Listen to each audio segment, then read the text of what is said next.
Welcome to TamilStsSamayal. இன்றைக்கி chicken tikka வீட்டில் எப்படி செய்கிறதுன்னு பார்க்க போகிறோம். அதுக்கு என்னென்ன தேவைன்னு பார்க்கலாம்.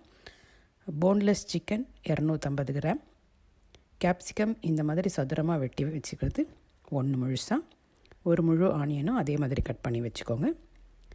தயிர் 2 டேபிள் ஸ்பூன், மிளகாத்தூள் 1 ஸ்பூன், இஞ்சி பூண்டு paste 1 spoon, lemon juice 2 spoon, அந்த ஸ்கியூவர்ஸ் ஸ்டிக்ஸ் அது எத்தனை வேணுமோ அது, எண்ணெய், பெப்பர், உப்பு தேவையான அளவு எடுத்துக்கோங்க.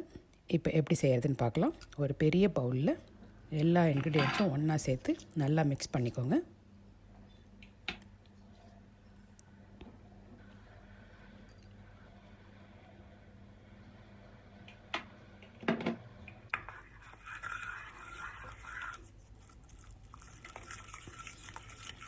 எல்லா பொருளும் ஒன்றா கலந்து வர வரைக்கும் மிக்ஸ் பண்ணிக்கோங்க.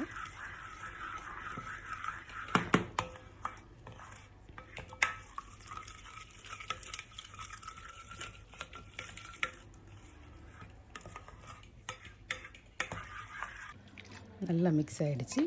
இப்போ சிக்கனை சேர்த்து மசாலா நல்லா முழுசாக அது கோட் ஆகிற வரைக்கும் மிக்ஸ் பண்ணுங்கள். இப்போ லெமன் ஜூஸ் சேர்த்து இன்னொரு தடவை நல்லா மிக்ஸ் பண்ணிக்கோங்க. மிக்ஸ் பண்ணதுக்கப்புறமா நறுக்கின வெங்காயம், கேப்சிகம் ரெண்டையும் சேர்த்து மிக்ஸ் பண்ணிக்கோங்க.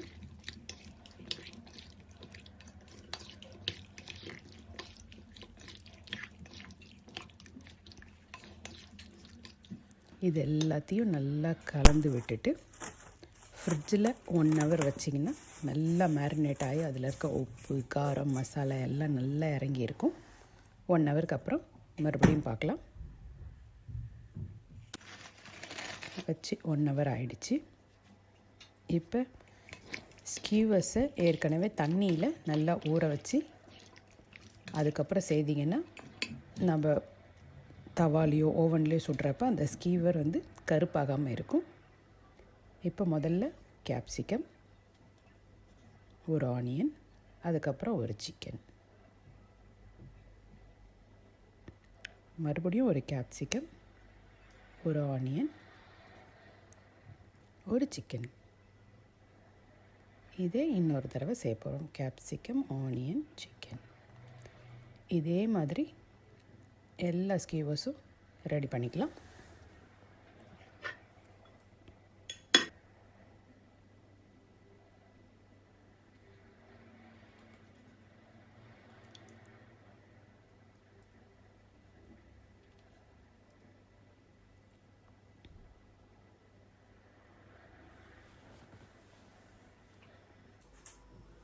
இப்போ எல்லாத்தையும் ரெடி பண்ணி வச்சுட்டோம்.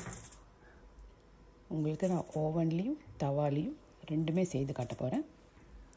ஓவன் இருக்கவங்க ஓவனில் செய்யலாம், ஓவன் இல்லாதவங்க நார்மலாக நம்ம தோசை சுடுற தவாலே செய்யலாம். தோசை தவா சூடாக்கி அதில் 2 ஸ்பூன் எண்ணெய் விடுங்க.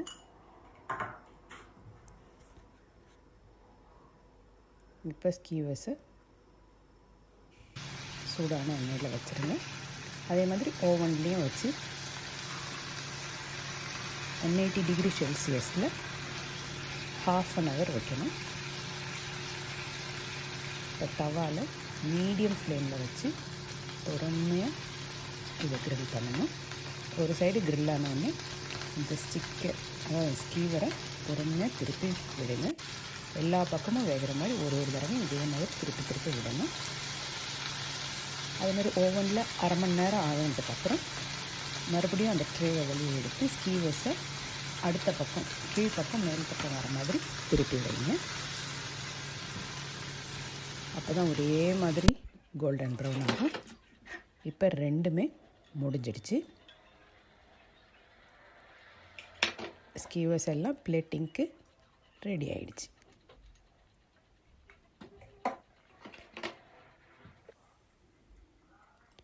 தவாவில் பண்ணது, ஓவனில் பண்ணது ரெண்டுத்துக்கும் எந்த டிஃப்ரென்ஸுமே இல்லை. இனிமேல் எல்லாருமே இதை வீட்டில் ஈஸியாக செய்யலாம். இன்னொரு ரெசிபியோடு உங்களை மறுபடியும் பார்க்குறேன். தேங்க்ஸ் ஃபார் வாட்சிங்.